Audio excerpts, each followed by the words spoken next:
Basic mathematics for physics, छठवां chapter integral calculus. 6 chapter है integral calculus. इसमें बच्चों हम लोग ये देखेंगे, अभी तक डिफरेंशियल तक पढ़े और ये देखें कि उसका फिजिक्स में कैसे यूज करते हैं। इंटीग्रल का भी बहुत ज़्यादा यूज है फिजिक्स में, रेडियो एक्टिविटी वगैरह और वेरिएबल वेलोसिटी के टाइम अपने को डिस्टेंस कैलकुलेट करना हो तो ये है क्या integral calculus. Integral calculus is just a reverse process of differential. जैसे देखो एक्स क्यू को अपन डिफरेंशिएट करते हैं, D by d x x Q लिखें तो यहाँ क्या आ रहा है 3x²। अब इंटीग्रल होता है उसका साइन ऐसे बनाते हैं 3x², इसको इंटीग्रेट करें तो अपने को मिलता है, यहाँ dx लिख देते हैं। इंटीग्रल ऐसा रहता है, समेशन का एक बढ़ा हुआ रूप है, बताऊंगा आगे कि ये होता क्या है। इंटू dx लिख देते हैं तो ये क्या होता है, यहाँ x की एक पावर इस वेरिएबल की बढ़ जाती है, 3 इंटू एक्स की पावर 2 + 1 3 हो जाएगा और उसी से इसमें डिवाइड कर देते हैं। ये मेनली क्या है कि एंटी डेरिवेटिव खोजने का एक तरीका है। ढेर सारे फिक्स इंटीग्रल तो अपने को रटे हुए रहेंगे, जैसे इस तरह से रहेगा x⁴n को डिफरेंशिएट करते हैं, डी बाई डी एक्स लिखते हैं तो ये क्या मिलता है n x⁴n - 1। इसी तरह x की पावर n+1 हो और इसको डिफरेंशिएट करें तो अपने को क्या मिलेगा n+1 ऐसे ब्रैकेट में और x⁴n। तो यहाँ से अपने को क्लियर हो रहा है कि x⁴n को अगर इंटीग्रेट करना हो तो क्या मिलेगा, x की एक पावर बढ़ा दो और उसी से इसमें डिवाइड कर दो। अब इसको डिफरेंशिएट करो तो देखो ये मिलेगा कैसे, इसको डिफरेंशिएट करो डी बाई, एंटी डेरिवेटिव ढूंढने का ये तरीका है। एंटी डेरिवेटिव का मतलब इंटीग्रल, यहाँ से जैसे इसको डिफरेंशिएट करने पर ये आया तो इसको इंटीग्रेट करने पर ये आएगा। जैसे मल्टीप्लाई और डिवीजन में नहीं होता है, 2 से मल्टीप्लाई किया किसी क्वांटिटी में तो जो आया, तो अगर 2 से डिवाइड कर दोगे जो आया है रिजल्ट उसमें से तो 2 मिल जाए, वो रियल क्वांटिटी मिल जाएगी। और यहाँ से x⁴n+1 अपान n+1 ऐसे इसको डिफरेंशिएट करो तो क्या मिलेगा, ये बाहर आ जाएगा n+1 बाहर, और उसकी एक पावर घट जाती है तो n बचेगा n+1 में से, और ऑलरेडी n+1 था तो ये कैंसिल x⁴n आ गया। यानी x⁴n को हम इंटीग्रेट करेंगे तो उल्टा एंटी डेरिवेटिव ये मिलेगा। मेनली जो है हम लोग डिफरेंशियल कैलकुलस में क्या करते थे, rate of change of function, किसी फंक्शन का उसके वेरिएबल के रेस्पेक्ट में रेट ऑफ चेंज निकालते थे। जैसे ये कहा उसमें था कि टाइम को x एक्सिस पर प्लॉट करें और डिस्प्लेसमेंट s को y एक्सिस पर प्लॉट करें। यहाँ ये टाइम है और ये ऐसा जा रहा हो, डिस्प्लेसमेंट अगर कनेक्टेड हो टाइम के साथ इक्वल फंक्शन के रूप में, जैसे s = t², तो हमसे पूछा जाता था कि t = 2 सेकेंड पर इसकी वेलोसिटी बताओ। तो हमने देखा कि भाई अगर ये अलग अलग इंटरवल लें एक सेकेंड का तो बहुत ही अजीब तरह की वेलोसिटी आ जाती है, तो कभी एवरेज समान नहीं होता था क्योंकि ये कर्व जो है सीधा नहीं है, ऐसे है, तो हर क्षण इसकी वेलोसिटी बदलती रहती थी। तो इसलिए हम लोग क्या करते थे कि यहाँ 2 लिया और 2 + h यहाँ आ जाएगी उसकी पोजीशन, ऐसे करते थे। 2 + h पर लेके st = t² और st + h थोड़ा सा टाइम बढ़ाया, उसी से निकालते थे लिमिट का लगा के, t + h का स्क्वायर कर दिया, दैट = t² + 2th + h², ऐसा आता था। अब हम क्या करें, st + h माइनस st घटा के डिस्प्लेसमेंट निकालते थे कि ये कितना डिस्प्लेस हुआ, तो वो आ जाएगा 2th, घटा देते हैं 2th + h², इसमें से t² घटाएंगे माइनस करेंगे तो ये आएगा। और इसी में जो टाइम अपन ने चेंज किया है h, जिसको बहुत छोटा माना है, तो st + h माइनस st/h और लिमिट लगा देते हैं। क्यों लिमिट लगाते हैं, क्योंकि h बहुत छोटा है, वो तभी छोटा होगा जब h टेंडिंग टू 0, एकदम 0 रख नहीं सकते, नहीं तो यहाँ डिस्प्लेसमेंट कुछ होगा ही नहीं। तो कितना बढ़िया ये तरीका था अपना वेलोसिटी निकालने का जब डिस्प्लेसमेंट टाइम के किसी फंक्शन में दिया हो तो ये क्या आ गया लिमिट h टेंडिंग टू 0 और 2th 2t h से डिवाइड कर देते हैं तो केवल ये 2t बचेगा प्लस h बचेगा, h से डिवाइड कर दिया जो h वाला था। अब h टेंडिंग टू 0 यहाँ तो कुछ दिक्कत हो नहीं रही, 2t आई विल और ये 0 हो जाएगा क्योंकि ये इन अनडिफाइंड नॉट डिफाइंड टर्म जैसा कुछ हो नहीं रहा है। तो अपने को t इक्वल टू 2 सेकेंड पर वेलोसिटी क्या होगी, 2 इंटू टी की वैल्यू रखे 2 तो 4 मीटर पर सेकेंड अपने को निकल गई, एकदम एग्जैक्ट वेलोसिटी है 2, क्योंकि यहाँ हमने टाइम को बहुत थोड़ा सा चेंज किया है, 0.00000 लाखों टर्म में, बहुत ही छोटे में।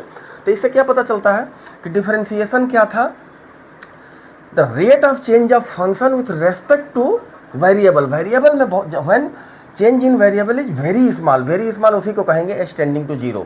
और ये अपने को भी पता चल गया टेंजेंट को जो पढ़े कि ये कुछ नहीं है, ये इसका टेंजेंट लाइन की ग्रेडियंट है। अगर ये थीटा यहाँ पर टेंजेंट खींचे और ये थीटा मिल रहा है तो ये velocity v is equal to tan theta is equal to इस केस में 4 मीटर पर सेकेंड मिल रही है।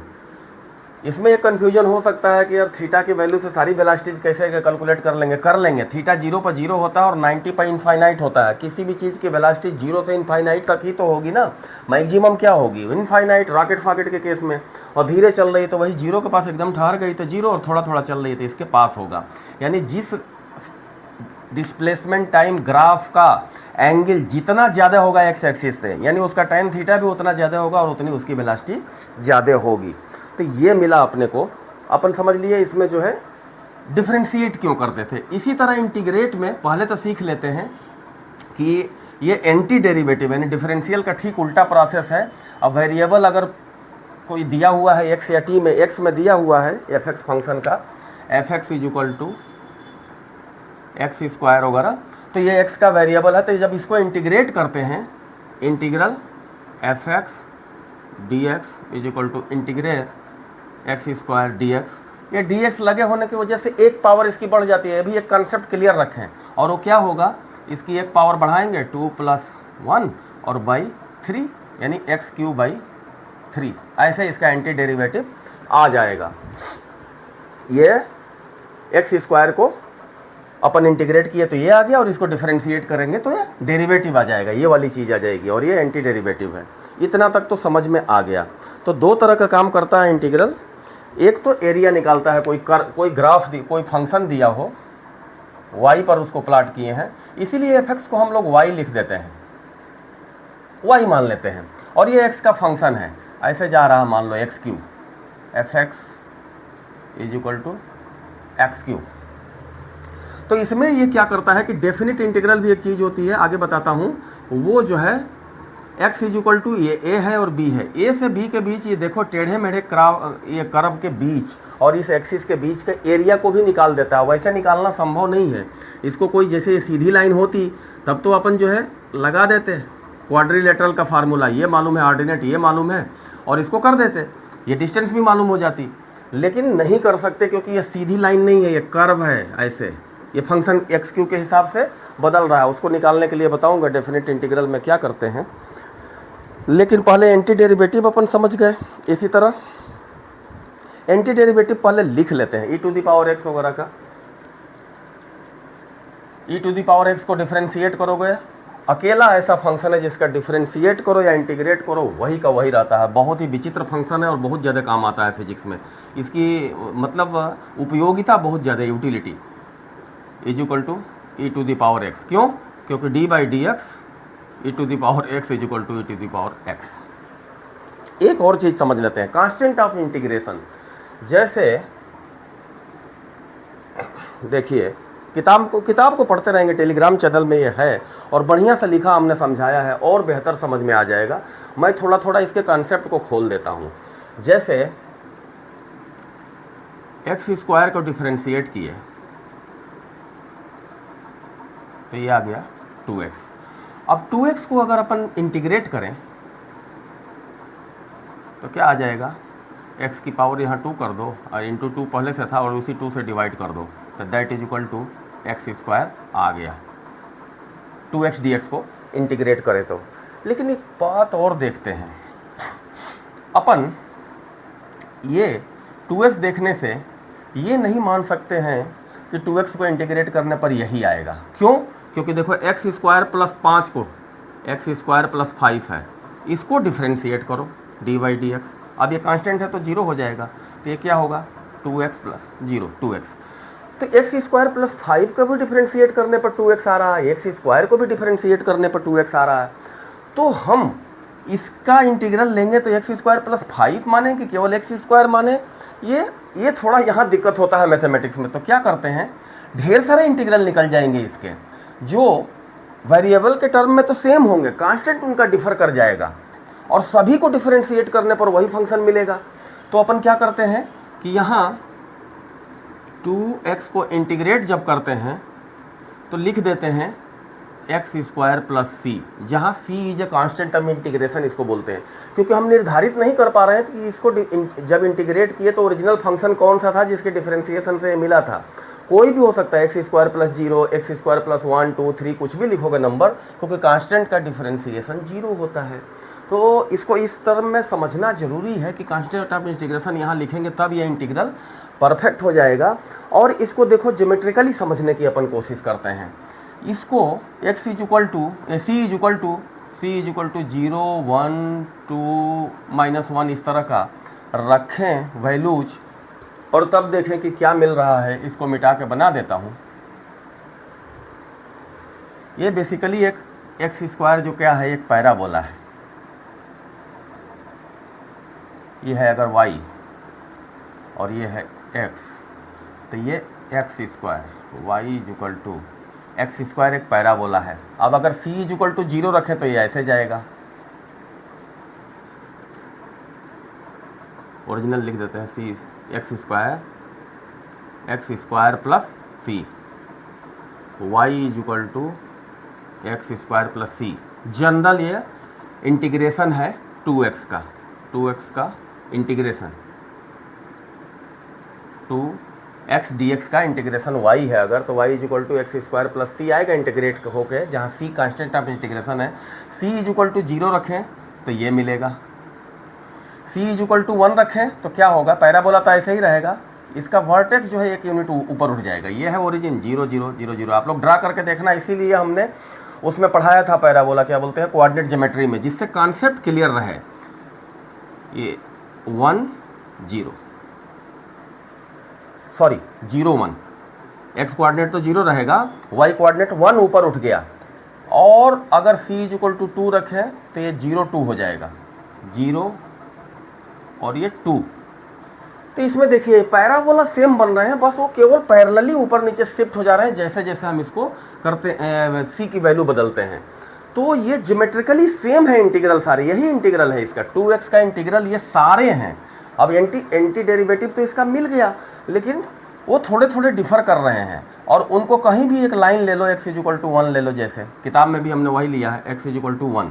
तो इनको जहाँ जहाँ काटेगी वहाँ टेंजेंट ड्रा करिए ना, तो उनके स्लोप भी सेम मिलेंगे, कोई अंतर नहीं रहेगा। ऐसे ऐसे खींचे तो स्लोप जो होगा, स्लोप मतलब उनकी ग्रेडियंट, जो एंगल वो एक्स एक्सिस से बनाएंगे, ये भी थीटा, ये भी थीटा, ये भी थीटा, उसमें कोई इस तरह की सिमिलरिटी है कि वो सारे एंगल बराबर होंगे। हर जगह उसका टेंजेंट खींचिए जहाँ ये लाइन एक ही लाइन सबको काटेगी। तो ये है इसका जो है क्लियर एक्सप्लेनेशन कि कैसे ये होता है इंटीग्रेट होकर। ढेर सारे इंटीग्रल हैं। अब जैसे फिजिक्स में सवाल आएगा, क्वेश्चन आएगा, तो वो क्या करेगा, सी को निर्धारित करने के लिए एक कंडीशन दी रहेगी। अगर वो इंडेफिनिट फॉर्म में पूछ रहा है, जैसे एक क्वेश्चन ले लेते हैं, किताब में ही दिया है, कोई पार्टिकल है जो चल रहा है, इसको मिटा देते हैं। सवाल तो पूरा नहीं लिख पाऊंगा, लिखने में टाइम ज़्यादा जाएगा। आप टेलीग्राम चैनल में खोलेंगे तो किताब में दिया है, सॉल्व भी किया है, समझ में भी आ जाएगा, वहीं से देखिएगा। इसको लिखने में बहुत टाइम जाएगा, तो ऐसे लिख देता हूँ। सिम्बोलिक कह रहा है कि उसका acceleration f is equal to दिया हुआ है f0 जो एक कांस्टेंट है, और अंदर क्या है 1 माइनस स्मॉल t जो वेरिएबल है, कैपिटल T एक कांस्टेंट है।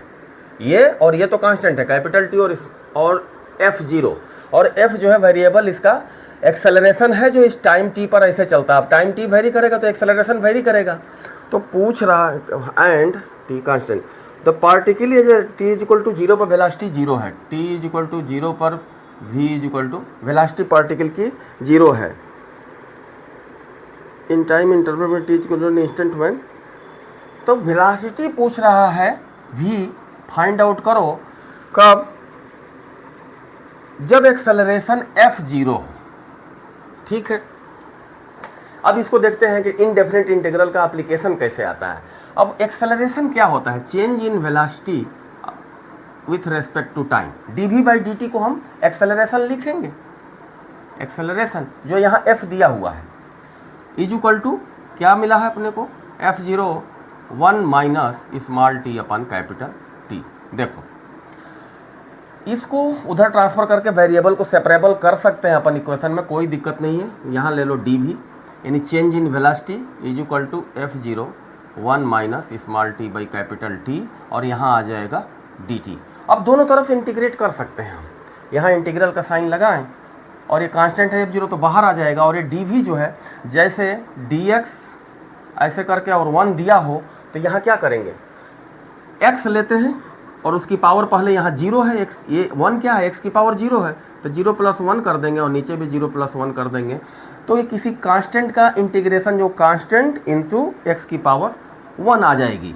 तो इसी तरह यहाँ v आ जाएगा, v is equal to f0 ले लो, अंदर क्या करोगे, ये dt 1 को इंटीग्रेट करेगा तो स्मॉल t आ जाएगा, और इसको करेगा तो टी स्क्वायर बाई 2 आ जाएगा, और नीचे कैपिटल T था ही तो 2t हो गया, ये plus c constant of integration, क्योंकि कौन सा इंटीग्रल हमें पता नहीं है तो उसमें कंडीशन दिया है कि वेलोसिटी v ये 0 तब हो जाती है जब t इज इक्वल टू 0 हो, तो यहाँ 0 रखो, वेलोसिटी v 0 हो गई और ये भी t भी 0 हो गई, तो नीचे ये भी 0 आ जाएगा प्लस c, तो 0 0 c दोनों और c, खाली इधर c बचा, इधर दोनों यहाँ यह भी 0 हो गया, ये भी 0 हो गया, तो implies c is equal to 0 हमें मिल गया। तो क्या करेंगे, अब वेलोसिटी के लिए इसको मिटा के लिख दो, वेलोसिटी कुछ नहीं है, c को 0 कर दो तो मिल गई। कंडीशन अपने को एक अधिक दी हुई थी जो इस c को ढूंढने में मदद कर रही है, वेरिएबल फॉर्म में t square by 2t, c को हटा दो, 0 0 हमने सॉल्व करके निकाल दिया। वही बता रहा हूँ कि कांस्टेंट ऑफ इंटीग्रेशन को डिसाइड करने के लिए क्वेश्चन में एक और कंडीशन दी हुई रहेगी, उस कंडीशन से हमने c को ढूंढा जो 0 मिला और ये मिल गया। अब क्या कह रहा है कि वेलोसिटी फाइंड आउट करो जब एक्सेलरेशन 0 हो। अब ये एक्सेलरेशन कहाँ गया, ये 0 हो f, तब जो है वेलोसिटी इससे निकालेंगे, हमें टाइम चाहिए तो इसको 0 करें अगर, तो 0 इज इक्वल टू f0, अंदर ले जाते हैं इसको, माइनस f0 t अपॉन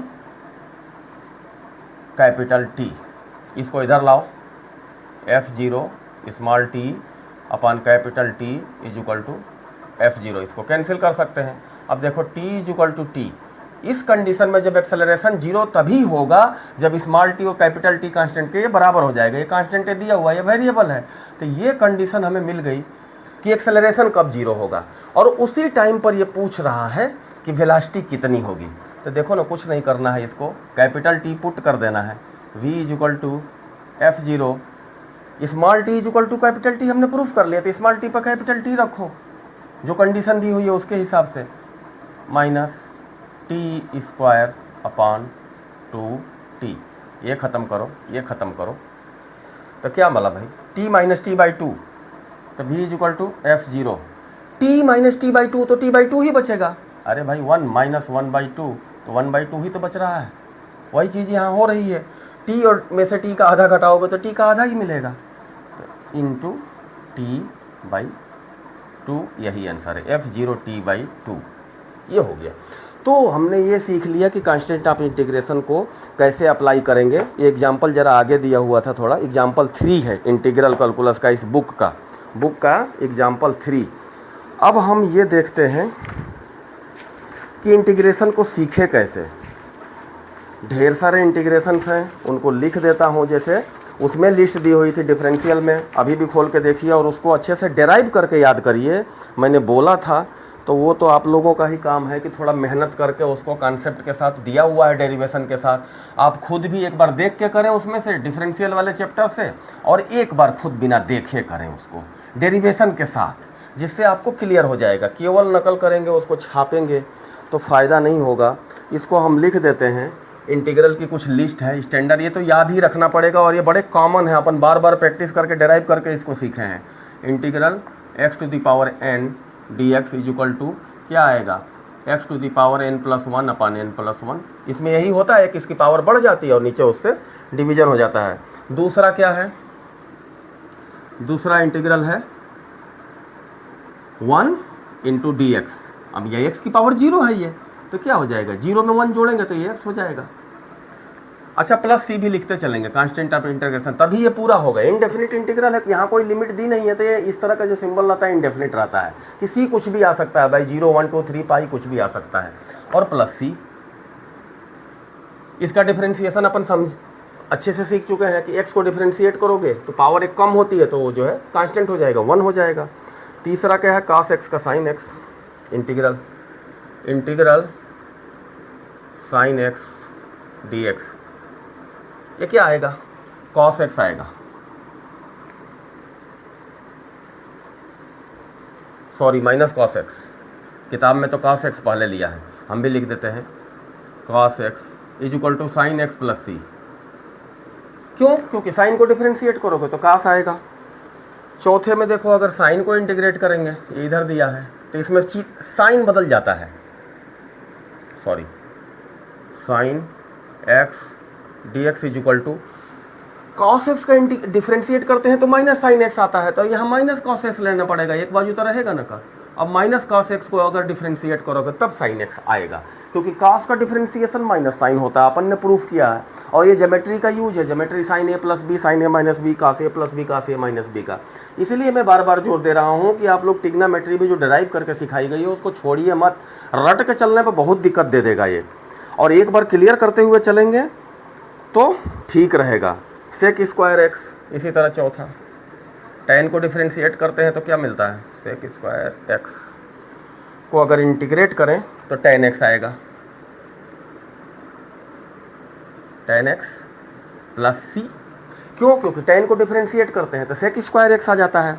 इसी तरह इसमें से बोल देता हूँ, बाकी तो लिख लेंगे, आप लोग खुद ही डिराइव कर लीजिएगा।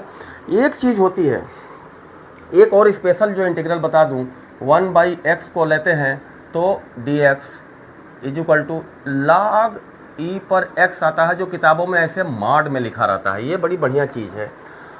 log x को डिफरेंशिएट करते हैं तो 1/x आता है, ये यहाँ जो मॉड लगा देता है, कारण इसका ये है कि e की कोई भी पावर आप ऐसा नहीं ढूंढ सकते, e की पावर कोई भी p जो कि निगेटिव वैल्यू दे दे।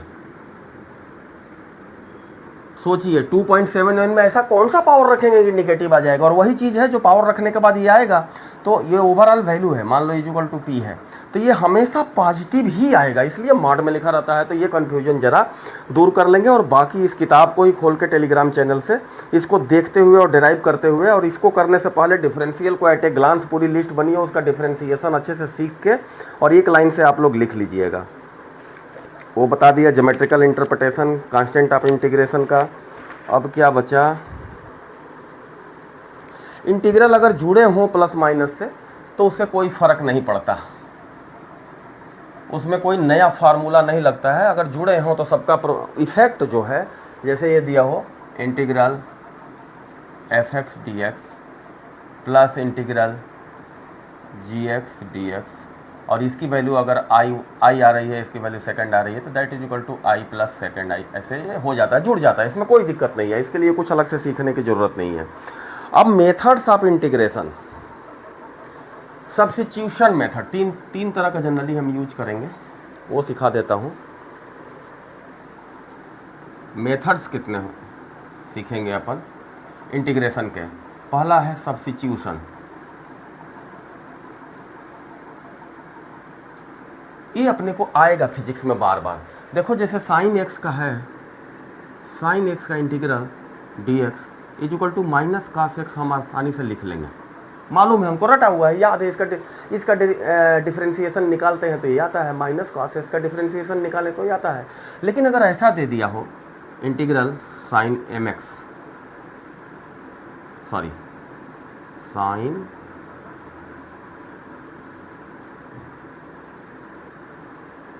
mx dx दिया, अब क्या करेंगे, अपने को ऐसा तो कुछ मालूम नहीं है कि सीधे जो है ये साइन एम एक्स आ जाए। ये सिंपल वेरिएबल अगर एक्स है तो ऐसा आता है। तो ऐसे में हम क्या करते हैं कि m x is equal to कोई एक नया variable m x is equal to t मान लेते हैं। अब एक्स के रेस्पेक्ट में दोनों और डिफ्रेंशिएट करो तो यहाँ केवल एम बचेगा, एक्स तो डिफ्रेंशिएट होकर 1 आ जाएगा। That is equal to d t by d x. अब डी एक्स को इधर लाओ तो यहाँ d x is equal to देखो डी टी बाई एम आ जाता है। ये देखो ये सीखने लायक है, सीखना है इसको। ये आ गया तो अब यहाँ सारा कुछ चेंज करेंगे, इसको करेंगे साइन टी इंटीग्रल, और ये डी एक्स पहले था एम की जगह, एम एक्स की जगह टी माना तो हमने टी रख दिया, लेकिन वो ऐसा मानने से चेंजेस क्या हुआ, डी एक्स की जगह डी टी बाई एम आ गया। एम एक कांस्टेंट नंबर है। अब देखो साइन टी डी टी के रेस्पेक्ट में इंटीग्रेट हो जाएगा, क्योंकि साइन एक्स का इंटीग्रल कॉस एक्स आता है। तो ये क्या होगा माइनस कॉस टी इस रेस्पेक्ट में अपान एम। अब ये हो गया इंटीग्रेट, टी की वैल्यू पुट कर देंगे तो ये आ गया इंटीग्रल। अगर आई था इसे डिनोट करें, जो हमें चाहिए था आई इज इक्वल टू, तो आई इज इक्वल टू क्या मिला, cos minus cos M X upon M. ये है सब्स्टिट्यूशन मेथड। इसका यूज करके इसमें हमने टैन काट वगैरह जो इस तरह के हैं फंक्शंस, उनका जो है निकाला है। आप लोग देख लेंगे और प्रैक्टिस कर लेंगे। इसमें जो बताने लायक चीज़ थी वो मैंने बता दिया कि ये एक तरीका है जिससे इंटीग्रल टूट के आसान हो जाता है, रिड्यूस हो जाता है। इंटीग्रेशन यूजिंग पार्शियल फ्रैक्शन दूसरा बता देता हूँ, और उस पर जितने सवाल हैं आप लोग खुद इस टेलीग्राम चैनल में इसको खोल के करेंगे, तभी आपका मजबूत होगा। अगर सारा मैं इस पर लिखता जाऊँगा करता जाऊँगा तब नहीं होगा। बताने लायक जो चीज़ है वो मैं बता रहा हूँ कि जिससे कॉन्सेप्ट क्लियर होता जाए। दूसरी मेथड क्या है, पार्शियल फ्रैक्शन का भी हम यूज करते हैं। ये एक चीज़ है 11th में मैथमेटिक्स में है। ये होता क्या है वो सिखा देता हूँ, आप आसानी से समझ जाओगे। जैसे अंदर दिया हो ये x square minus A square, शायद यही एग्जांपल है, A square minus X square है, देख लेता हूँ।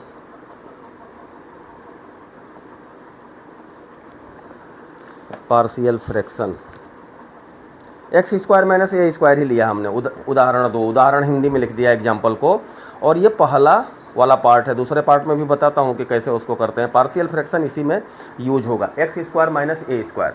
अब ये इसको अगर इंटीग्रेट करने को बोले तो ये भी थोड़ा अजीब सा है, नहीं कर पाएंगे अपन इसको। सिंपल ये एक्स माइनस ए एक्स प्लस ए जैसा रहता तो लाग के टर्म में आ जाता है ये। तो अपन क्या करते हैं कि पार्शियल फ्रैक्शन का यूज करके इसको देखो एक्स माइनस ए, 2 फैक्टर इसके बना सकते हैं, एक्स प्लस ए, यहाँ तक तो कोई दिक्कत नहीं है। और इक्वल टू इसके 2 फ्रैक्शन के फॉर्म में लिख सकते हैं, ए एक्स माइनस ए प्लस बी एक्स प्लस ए, यहाँ तक तो कोई दिक्कत नहीं है। ये अलग चीज़ है, अभी इसको इंटीग्रल से नहीं, हम इसको तोड़ रहे हैं। पार्शियल फ्रैक्शन ऐसे मैथमेटिकली तो ये ठीक है। अब ए और बी 2 कांस्टेंट हमने नए लिए हैं जिसको हमको ढूंढना है, इसको सॉल्व करके इक्वेशन को हो जाएगा। इस पूरे को नीचे वाले को उठा के मल्टीप्लाई मारो तो क्या होगा, यहाँ तो 1 बचेगा, और यहाँ क्या होगा, ये जब यहाँ जाके मल्टीप्लाई होगा तो ऊपर एक्स प्लस ए बचेगा, एक्स माइनस ए कट जाएगा ये, तो ए रखो और ये एक्स प्लस ए ऐसे हो गया, प्लस ये बी ऐसे रहेगा, एक्स प्लस ए इसको कैंसिल कर देगा जब मल्टीप्लाई कर रहे हैं। यहाँ 1 तो हो गया, इसको उठा के जब मल्टीप्लाई मारा, इस फ्रैक्शन को उठा के डिनोमिनेटर को पूरे में मल्टीप्लाई मारेंगे तो ये एक्स माइनस ए हो जाएगा। अब इसको और सॉल्व करो, एक्स का कोफिशिएंट क्या आएगा, ए प्लस बी कॉमन आ जाएगा। सॉल्व करके देखना ये आएगा, ए एक्स और ये बी एक्स दोनों मिल रहा था, ए प्लस बी करके हमने एक्स लिख दिया। ए को कॉमन ले ले प्लस ये, तो यहाँ क्या होगा, ए पॉजिटिव रहेगा और यहाँ ए कॉमन लिया तो माइनस बी आएगा, ए माइनस बी। अब इसको मैथमेटिक्स में कंपेयर कैसे करते हैं कि एक्स का यहाँ कोई भी टर्म नहीं है तो ये कोफिशिएंट तो 0 होना ही चाहिए, तभी तो एक्स गायब होगा।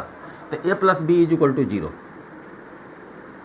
Imply A is equal to minus B है, ए निगेटिव बी के बराबर है, इक्वेशन 1। एक तो ये सोल्यूशन इसका मिला। अभी ए और बी डिसाइड होंगे, देखना।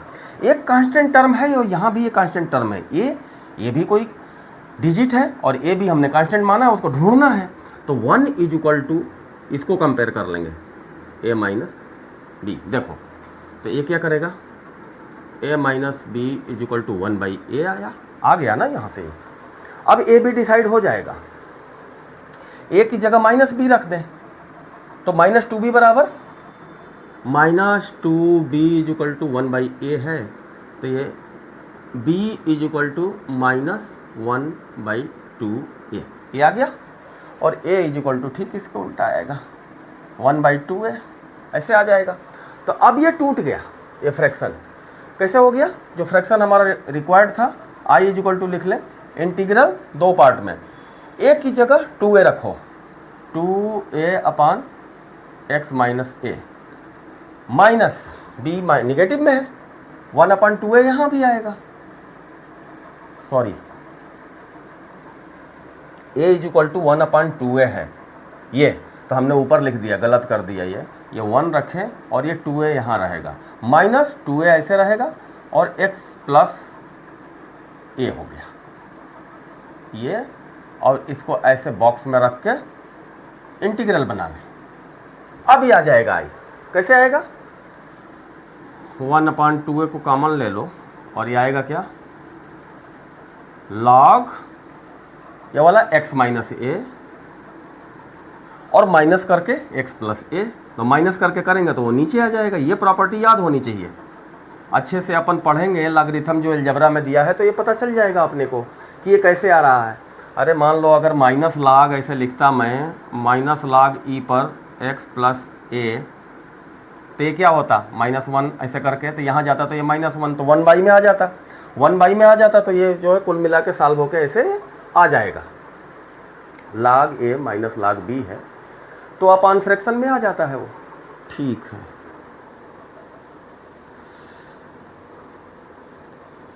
ये हो गया यहाँ तक क्लियर।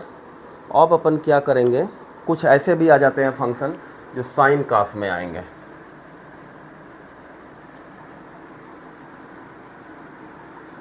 x² प्लस a² जैसा हो जाए 1/, तो उसे कैसे करेंगे, दिया है सब किताब में, मैं थोड़ा थोड़ा इसको जो है कॉन्सेप्ट खोल दे रहा हूँ। इंटीग्रल जैसे ऐसे आ जाए dx अपान x² प्लस a², ये tan इनवर्ज में आएगा। ये सब्स्टिट्यूशन का भी केस, ये सब्स्टिट्यूशन का ही केस है।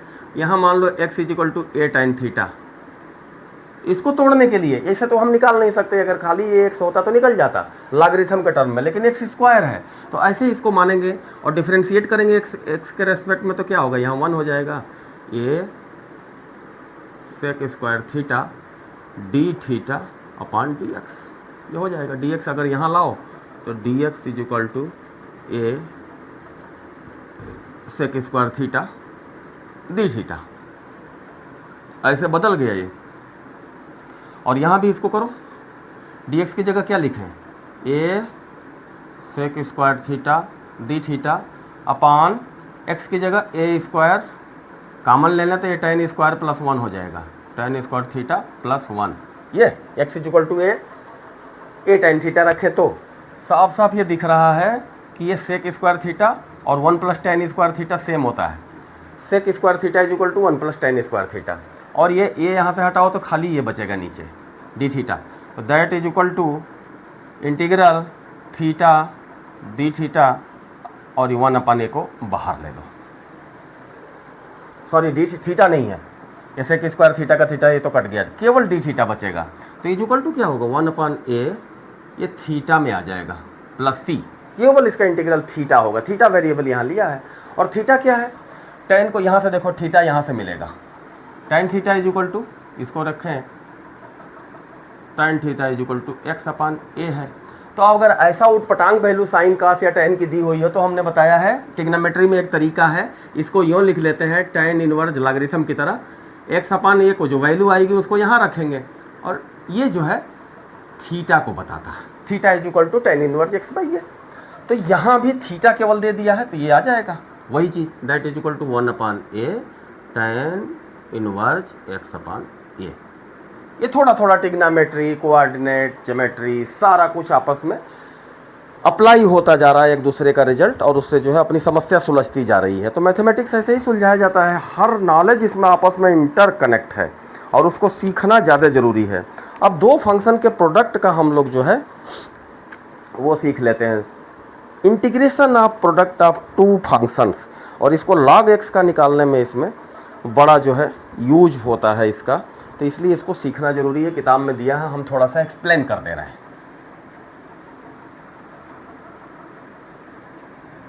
किताब में भी समझाया है, फिर भी मेरे बताने से शायद थोड़ा ज़्यादा बेहतर हो जाए। मान लो u और v दो फंक्शन हैं x के, x वेरिएबल के फंक्शन हैं, तो इनको अगर डिफरेंशिएट करें तो क्या होगा? कर सकते हैं अगर x के तो हमने पढ़ा था कि differential coefficient of multiplication of two function, two different functions क्या होता है? First function into differential coefficient of second, ये प्रूफ भी किया हमने डिफरेंशियल में, और प्रूफ करके ही आप भी सीखिएगा, plus second function into differential coefficient of first. अब ये देखो ये हो गया। और एक और चीज़ हमने बताया था कि डी बाई डी एक्स ऐसे दिया हो, डिफरेंशिएट कर रहे हो एक्स क्यूब बाई 3 को ऐसे, तो ये क्या आ रहा है? Is equal to x square, और ये 3/3, ये कट के एक्स स्क्वायर आ रहा है। तो अगर दोनों ओर हम इंटीग्रेट करें ऐसे, इसको इंटीग्रेट करें, तो ये इंटीग्रल और डिफरेंशियल आपस में कैंसिल आउट हो जाएंगे।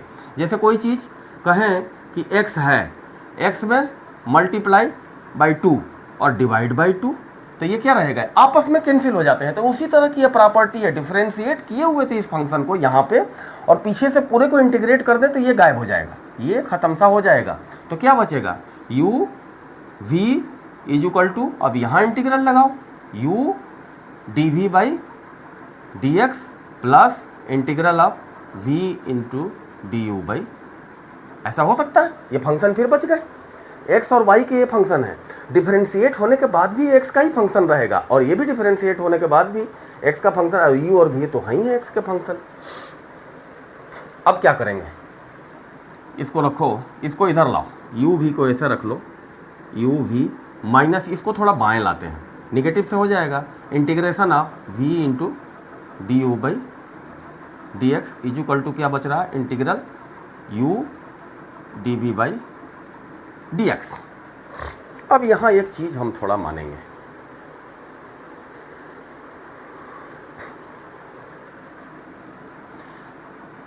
इसको अगर फर्स्ट फंक्शन माने और इस डिफरेंशिएटेड फंक्शन को सेकंड फंक्शन माने, मान लो u is equal to f x, x का ये फंक्शन है, और d v by d x को दूसरा function of x g x माने, तो इसको रीअरेंज करके लिख लें क्या? इसको लेफ्ट में लिखते हैं और पूरे को इसको राइट में लिखते हैं, कोई फर्क नहीं पड़ेगा। Integration of u d v by, ऐसा कर सकते हैं, इज इक्वल टू पूरे को उधर ले जाते हैं, u v minus integration v d u by d x. ठीक, हम u को एक फंक्शन f माने और d v by d x को दूसरा फंक्शन जी एक्स माने। v को नहीं मान रहे हैं हम, v के डिफरेंशिएशन के बाद जो फंक्शन मिल रहा है उसको मान रहे हैं दूसरा फंक्शन। तो इसको लिख सकते हैं integration f x g x is equal to, देखो फर्स्ट फंक्शन है u एफ एक्स, v क्या है? v तो तभी मिलेगा जब इसको दोनों ओर इंटीग्रेट करो, जी एक्स को इंटीग्रेट करोगे तो ये d v by d x cut के केवल v मिल जाएगा। तो ये integration of second function g x, v जो है सिंपली जी एक्स है, जब इंटीग्रेशन ऑफ जी एक्स है, दूसरे फंक्शन का इंटीग्रेशन है, ये साइन बना हुआ रहना चाहिए, माइनस इंटीग्रेशन ऑफ क्या है? फर्स्ट फंक्शन का डिफरेंशियल कोफिशिएंट, तो उसको क्या लिख देंगे हम? F dash x. डिफरेंशिएशन में बताया है, एफ को अगर डिफरेंशिएट करें तो उस पर एक डैश लगा देंगे, मतलब ये डिफरेंशिएट हो गया, डेरिवेटिव हो गया एफ का, एफ एक्स का ये डेरिवेटिव है, into integral of second g x, क्योंकि v क्या है? v जी एक्स को इंटीग्रेट करने पर यहाँ मिल रहा है। यहाँ से देखो ये क्लियर, थोड़ा सा इस पर दिमाग पर जोर देने की बात है, इसको by part, integration by part बोलते हैं। इंटीग्रेशन बाई पार्ट कर रहे हैं क्योंकि दो फंक्शन के मल्टीप्लिकेशन का, अब इसका एप्लीकेशन दिखाता हूँ कि क्या होगा। तो यहाँ से ये क्लियर हो गया, first function into second function, second function differentiation के बाद ये ऐसे मिला है, u v को जब डिफरेंशिएट कर रहे हैं तो सेकंड फंक्शन मिला है जिसको हमने माना है जी एक्स, और पहला u है अब इन दोनों को इंटीग्रेट कर रहे हैं तो इक्वेशन से आ रहा है first function into integral of second minus whole का इंटीग्रेशन किसका, differential coefficient of first into integral of second का इंटीग्रल। इससे देखो कैसे समस्याएं टूटती हैं, ईजी हो जाती हैं। इसमें फर्स्ट और सेकंड फंक्शन मानने की भी एक परेशानी रहती है। तो मैथमेटिशियन ने बहुत ट्रायल के बाद देखा कि आइलेट नाम का एक फार्मूला बनाया, अगर उसको अप्लाई करें तो बहुत आसान हो जाता है, नहीं तो कॉम्प्लिकेशन में जाके फंस जाता है। यही दिखाऊंगा। आइलेट का मतलब फर्स्ट फंक्शन किसको माने, अगर कोई इनवर्ज फंक्शन है tan इनवर्ज, साइन इनवर्ज इस तरह, तो पहले उसको फंक्शन मानेंगे। पहला फंक्शन वो नहीं है तो लॉगरिथमिक है तो उसे फर्स्ट मानेंगे।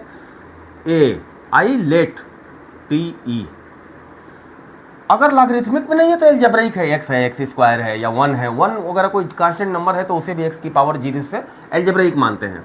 वो भी नहीं है तो t, sine theta, cos theta, tan theta, cosec theta, tan theta, ये जितने भी हैं उसको ट्रिग्नोमेट्रिक में आइलेट याद रखेंगे। आई से इनवर्स, एल से लॉगरिथमिक, ए से एलजेब्रिक, टी से ट्रिग्नोमेट्रिक, कोई नहीं है तो exponential e to the power x वगैरह जो है, या a to the power x कोई कांस्टेंट नंबर का 2 की पावर एक्स है तो उसे लास्ट में जो है फिर उसको हम फर्स्ट फंक्शन लेंगे। ये रहता है क्रम। इसमें से जो पहले मतलब मिल जाए, जैसे देखो log x का करने में बहुत ही परेशानी आ जाएगी। केवल x लिखा हो मतलब मॉड में ही है, मॉड बनाया नहीं है, हमेशा इसको मॉड में ही माने, ये निगेटिव हो ही नहीं सकता। और इंटीग्रल कर दे dx, तो इसके पीछे 1 से मल्टीप्लाई तो है ही है ना, मान लेंगे ना। अब देखिए यहाँ अगर 1 को हम फर्स्ट फंक्शन मान लें तो आफत आ जाएगी। करके देखिएगा, जाके कॉम्प्लिकेशन में फंस जाएगा और ये सुलझना चाहिए इसी के लिए। तो यहाँ लॉगरिथमिक आई इनवर्ज है नहीं, एल लॉगरिथमिक मिल गया तो हम उसको पहला लेंगे और 1 जो है ए अलजेब्रिक है। तो पहला फंक्शन इसमें क्या था जो है formula, first function into integration of second. तो फर्स्ट फंक्शन इसको हम मानेंगे और सेकेंड 1 को मानेंगे। तो फर्स्ट फंक्शन को log x लिख लेंगे ब्रैकेट में, first function into integration of second. 1 का इंटीग्रेशन क्या होगा, केवल x होगा, minus integration of differential coefficient of first. यहीं से ही आसान हो रहा है, इसको डिफरेंशिएट करोगे log x को तो क्या हो जाएगा 1/x into integration of second. First का इंटीग्रेशन केवल 1 का इंटीग्रेशन तो x ही होगा बाबू, ये हो गया। और प्लस यहाँ c लिख दो। अब ये कट कुटा के क्या होगा, यहाँ dx रहेगा ही। अरे भाई ये 1 ही हो गया, फिर इंटीग्रेट होके ये 1 ही आ जाएगा। तो इज इक्वल टू क्या हुआ log e पर x, और ये x आया ही था इंटीग्रेट होके, minus x plus c। x को कॉमन लो लोगे तो क्या हो जाएगा log e पर x माइनस 1, ऐसे करके ये आ गया। अगर इसको आपने सेकंड ले लिया होता तो ये जाके फंस जाएगा, ये सुलझेगा ही नहीं, टर्मिनेट ही नहीं होगा। इसीलिए इसको याद रखना जरूरी है। इसी क्रम से लेते हैं तो अपनी समस्याएं जो है, अब इसके डेरिवेशन में जाएंगे कि क्यों ऐसा होता है तो बहुत ही कॉम्प्लिकेट है बीएससी एमएससी लेवल का, उतना दूर तक अपन क्यों जाए। इसको जो है बनाया था उन लोगों ने, इलेट को याद रखना आसान है, ज़्यादा रटवाऊंगा नहीं मैं, बस थोड़ा सा एक चीज़ ये है कि आईलेट तो सबको याद रहेगा। आई लेट, आई है पहला, एलेट ई लेट सबको याद है। अब ये इसीलिए है कि इनवर्ज है तो फर्स्ट फंक्शन, नहीं तो दूसरा जो है लॉगरिथमिक ले लेंगे फर्स्ट फंक्शन। वो भी नहीं मिला तो एलजेब्रिक को ले लेंगे। एलजेब्रिक और ट्रिग्नोमेट्रिक दिए हुए तो एलजेब्रिक को फर्स्ट लेंगे। ट्रिग्नोमेट्रिक और एक्सपोनेंशियल दिए हो इस तरह से तो ट्रिग्नोमेट्रिकल को फर्स्ट लेंगे, तभी सुलझेगा, नहीं तो कॉम्प्लिकेशन में फंस जाएगा। तो हमने इंटीग्रेशन बाय पार्ट भी सिखा दिया और log x का इंटीग्रेशन निकालना भी सिखा दिया। log x का डिफरेंशिएशन तो हम प्रूव कर चुके हैं, 1/x होता है, वो भी मैथमेटिकल प्रोसेस है। उससे जो है आपको प्रूफ करके उसमें बताया है हमने, क्या बोलते हैं, डिफरेंशियल कैलकुलस में। चारों वीडियोज में से देखिएगा खोल के, वो कहीं ना कहीं है और किताब में तो है ही, एकदम सेक्वेंस वाइज इसको जो है लिख के हमने हिंदी में अच्छे से समझाया है। किताब बहुत ही सरल है और टेलीग्राम चैनल पर फ्री हमने डाला है ताकि आप आराम से basic maths for physics, author DC Yadav, BE civil, ऐसे लिखा हुआ है। और ये कुल मिला के 250 के आसपास पेज की है। और 250 पेज बहुत कम्पैक्ट नहीं लिखे हैं, लंबा लिखा है कि आप 4-6 मिनट में, 8 मिनट में आप जो एक पेज को अच्छे से समझ सकते हैं 4-6 मिनट में। और इसमें थीम लिखा हुआ है कि कोई चीज़ आई तो क्यों आई, कहाँ से आई, कैसे आई, हिंदी में समझाया है। इंटीग्रेशन बाय पार्ट तक क्लियर हो गया अपने को, सवाल भी एक कर लिए, log x का इंटीग्रेशन भी कर लिए। अब अगली वीडियो में हम डेफिनेट इंटीग्रल पढ़ेंगे, तब तक के लिए इसको जो है मान लेते हैं पूरी हो गई है।